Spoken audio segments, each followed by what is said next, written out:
कैलाश पर्वत पर, जहां चारों ओर शांति और सुख की अनुभूति होती है, भगवान शिव और माता पार्वती एक सुंदर बाग में बैठे हुए थे। वहां की ठंडी हवा और मधुर संगीत ने इस क्षण को और भी पवित्र बना दिया। माता पार्वती ने भगवान शिव की ओर देखा और प्यार भरी आवाज में बोली, हे भोलेनाथ, आप सदैव मुझे ज्ञान और प्रेरणा देते हैं। क्या आप मुझे जितिया व्रत की कथा सुनाने की कृपा करेंगे? मैं जानना चाहती हूं कि इसके पीछे का महत्व क्या है। भगवान शिव ने मुस्कुराते हुए कहा, हे देवी, यह कथा अद्भुत है। यह त्याग, साहस और मातृत्व की महानता को दर्शाती है। यह कथा गंधर्वों के राजकुमार जीमूत वाहन की है, जो अपनी बहादुरी के लिए प्रसिद्ध हैं। भगवान शिव ने आगे कहा, जो भी इस कथा का श्रवण सच्चे मन से करता है, उनकी संतानों को अच्छी सुख, स्वास्थ्य और संपत्ति की प्राप्ति होती है। माता पार्वती ने कहा, आप इस कथा को सुनाएं स्वामी। मैं ध्यानपूर्वक पूरे मन से इस कथा का श्रवण करूंगी। तब शिव जी कहते हैं, बहुत समय पहले जीमूत वाहन एक गंधर्व राजकुमार थे। उनके पिता, जो एक धर्मप्रिय राजा थे, वृद्धावस्था में अपने राज्यपाट को त्याग कर वानप्रस्थ आश्रम जाने का निर्णय लेते हैं। जीमूत वाहन को राजगद्दी पर बैठने में कोई रुचि नहीं थी। उनका मन तो हमेशा अपने पिता की सेवा में लगा रहता था। उन्होंने अपने छोटे भाइयों को राजपाट सौंपा और जंगल की ओर निकल पड़े, जहां उन्होंने एक साधारण जीवन व्यतीत करने का निर्णय लिया। जंगल में उन्होंने मलयवती नाम की राजकन्या से विवाह किया, जो न केवल सुंदर थी, बल्कि बुद्धिमान और सच्चे गुणों की भी धनी थी। उनका जीवन अब शांति और प्रेम से भरा हुआ था। लेकिन जीमूत वाहन के साहसिक स्वभाव ने उन्हें और भी गहरे अनुभवों की खोज में रखा।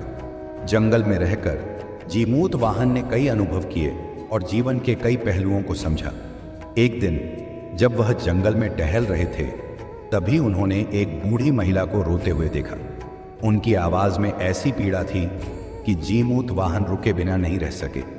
उन्होंने उस महिला से रोने का कारण पूछा तो महिला ने अपनी दुखद कहानी सुनाई। उसने कहा कि वह नागवंश की महिला है और उसका एकमात्र बेटा शंखचूड़ है। नागों ने पक्षियों के राजा गरुड़ को प्रतिदिन एक नाग की बलि देने का वचन दिया था। आज मेरे बेटे शंखचूड़ की बारी है और उसे खोने का विचार ही मुझे खाए जा रहा है। मैं कितनी अभागी मां हूं। यह कहकर वह जोर जोर से रोने लगी। महिला की दयनीय स्थिति देखकर जीमूत वाहन का हृदय पिघल गया। उन्हें उसे महिला पर बहुत दया आने लगी। उन्होंने उस महिला को आश्वासन दिया कि वह उसके बेटे की रक्षा करेगी। उन्होंने कहा, आप चिंता ना करें, मैं आपके बेटे की जगह अपनी बलि देने के लिए तैयार हूं। उनका यह त्यागपूर्ण प्रस्ताव न केवल महिला के लिए आशा की किरण था, बल्कि यह दर्शाता था कि जीमूत वाहन में एक महान मानवता का भाव था। उन्होंने शंखचूड़ का लाल कपड़ा लिया और उसे लपेटकर चट्टान पर लेट गए, जैसे कि वह बलि देने के लिए तैयार हो गए हों। यह क्षण जीमूत वाहन के साहस और निस्वार्थता का प्रतीक था। जब गरुड़ आए तो उन्होंने लाल कपड़े से ढके जीमूत वाहन को अपने पंजे में दबाया और पहाड़ की ऊंचाई पर ले गए। पंजों की चोट से जीमूत वाहन दर्द से तड़प उठे। तब गरुड़ ने देखा कि कपड़े में कोई मानव है जो रो रहा है, तो उन्होंने पूछा, आप कौन हैं और यहाँ क्या कर रहे हैं? जीमूत वाहन ने अपनी पहचान बताई और कहा कि वह एक राजकुमार हैं, जो एक बूढ़ी महिला के बेटे की रक्षा के लिए आए हैं। उनकी साहसिकता और निस्वार्थता ने गरुड़ को बहुत प्रभावित किया। गरुड़ ने यह भी महसूस किया कि बलिदान की भावना और प्रेम का इतना गहरा बंधन केवल एक सच्चे मानवता के लिए ही संभव है। गरुड़ ने जीमूत वाहन की बहादुरी को सराहा। उन्होंने न केवल जीमूत वाहन को जीवन दान दिया, बल्कि यह भी प्रतिज्ञा की कि वह आगे से नागों की बलि नहीं लेंगे। इस निर्णय ने नागवंश की स्त्रियों के लिए एक नई आशा की किरण जगाई, क्योंकि अब उन्हें अपने बेटों की बलि देने का डर नहीं था। भगवान शिव पार्वती से कहते हैं, हे पार्वती, इस घटना के बाद जीमूत वाहन की पूजा करने की परंपरा शुरू हुई। माताएं अपने बेटों की सुरक्षा के लिए उनकी आराधना करने लगीं। ये पूजा केवल एक परंपरा नहीं थी, बल्कि एक सच्चे त्याग और साहस की पहचान बन गई। ये कथा हमें सिखाती है कि सच्चा साहस और बलिदान हमेशा दूसरों की भलाई के लिए होना चाहिए। माताओं का प्रेम अनमोल होता है और हमें हमेशा अपने कर्तव्यों को निभाने का प्रयास करना चाहिए। भगवान शिव आगे कहते हैं, हे पार्वती, जितिया व्रत के संबंध में मैं तुम्हें और एक लोकप्रिय पौराणिक कथा सुनाता हूँ। ध्यान से सुनो। प्राचीन समय की बात है। जंगल में एक सियारिन और एक चील रहते थे। दोनों में गहरी मित्रता थी। वे दोनों हर काम साथ किया करते थे और एक दूसरे के सुख दुख के साथी थे। एक दिन वे जंगल के पास बसे एक गांव में गए, जहां उन्होंने देखा कि कुछ महिलाएं एक विशेष व्रत कर रही थीं। यह व्रत जितिया व्रत था, जिसे महिलाएं अपने बच्चों की लंबी उम्र, सुख समृद्धि और आरोग्यता के लिए रखती थीं। उन महिलाओं की भक्ति और संकल्प को देखकर सियारिन और चील भी प्रभावित हुए और उन्होंने भी यह व्रत करने का निर्णय लिया। सियारिन और चील ने मिलकर तय किया कि वे भी जितिया व्रत करेंगे और नियमों का सख्ती से पालन करेंगे।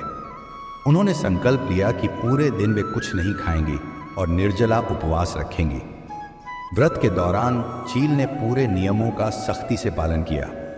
वह बिना कुछ खाए पिए अपने व्रत का पूर्ण निष्ठा से पालन करती रही। वहीं सियारिन ने शुरुआत तो ठीक की, लेकिन धीरे धीरे उसे भूख और मांस खाने की लालसा सताने लगी।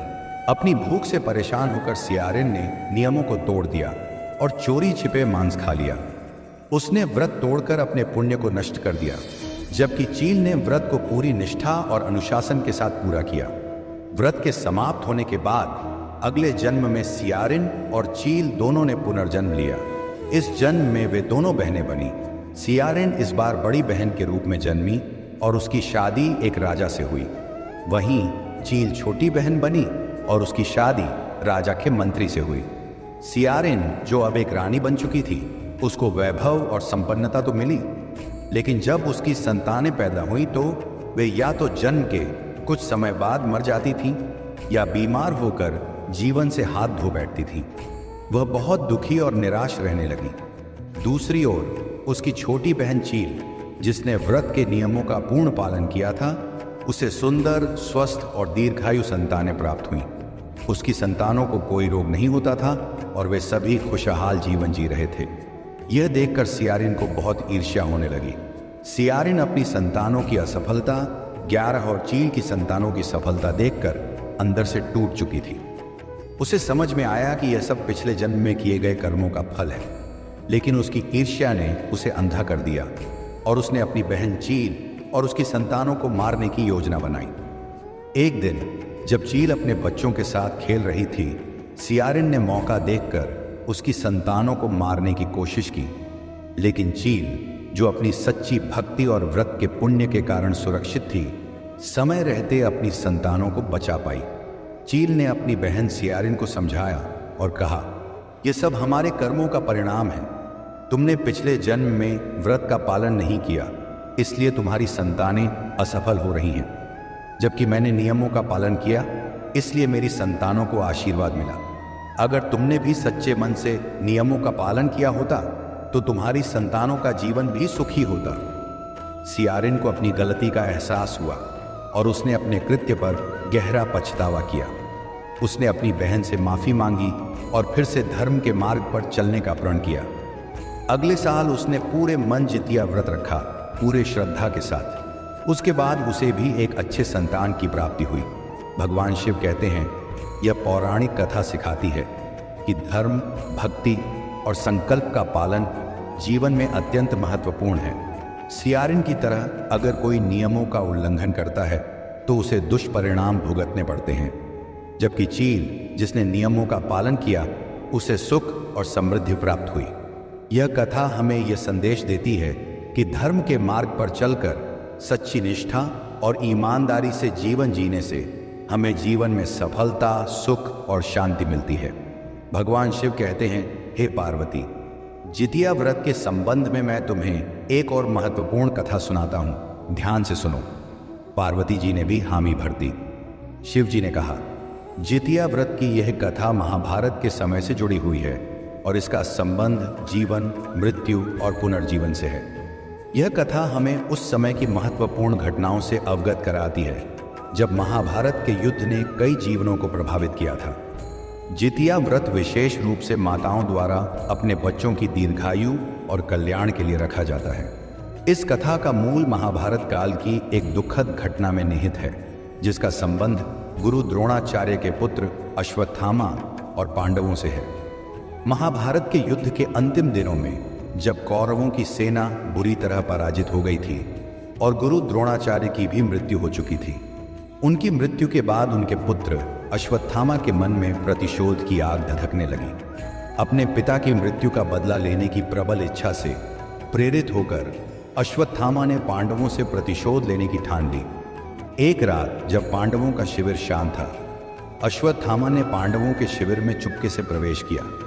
शिविर के अंदर उसने 5 लोगों को सोते हुए देखा और उन्हें पांडव समझकर मार डाला। परंतु वह गलती कर बैठा, क्योंकि वे पांडव नहीं थे बल्कि द्रौपदी के 5 पुत्र थे जिन्हें उसने पांडव समझकर मार दिया था। यह घटना द्रौपदी के लिए अत्यंत हृदय विदारक थी और उसने अपने पुत्रों की मृत्यु का शोक मनाया।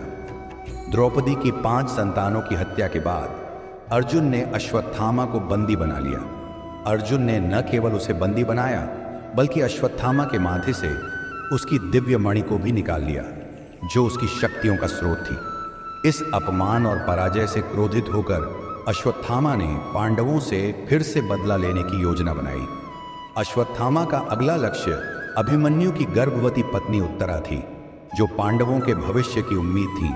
उत्तरा के गर्भ में पल रहा बच्चा पांडव वंश का उत्तराधिकारी था। अश्वत्थामा ने ब्रह्मास्त्र का उपयोग करके उत्तरा के गर्भ में पल रहे बच्चे को मारने का प्रयास किया।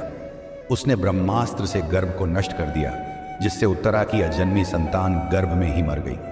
जब उत्तरा की अजन्मी संतान को ब्रह्मास्त्र द्वारा नष्ट कर दिया गया तो उत्तरा और पांडव बहुत दुखी हो गए। इस संकट की घड़ी में भगवान श्री कृष्ण ने अपनी दिव्य शक्तियों का उपयोग किया। उन्होंने उत्तरा के गर्भ में मर चुके बच्चे को पुनर्जीवित कर दिया। यह एक चमत्कार था जिसे देखकर सभी लोग आश्चर्यचकित हो गए। इस पुनर्जीवित बच्चे को जीवित पुत्रिका कहा गया, क्योंकि वह गर्भ में मरा था और फिर भगवान श्री कृष्ण के आशीर्वाद से पुनर्जीवित हो गया। जीवित पुत्रिका के इस पुनर्जन्म की कथा के बाद से ही माताएं अपने बच्चों की दीर्घायु और सुरक्षा के लिए व्रत रखने लगी। इस व्रत को जितिया या जीवित पुत्रिका व्रत कहा जाने लगा।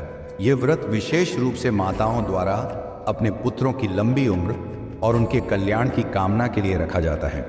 जितिया व्रत में माताएं निर्जला व्रत रखती हैं और संतान के सुखमय जीवन की प्रार्थना करती हैं। शिव जी कहते हैं, जितिया व्रत की कथा न केवल एक पौराणिक घटना है, बल्कि यह मातृत्व की शक्ति और प्रेम का प्रतीक भी है।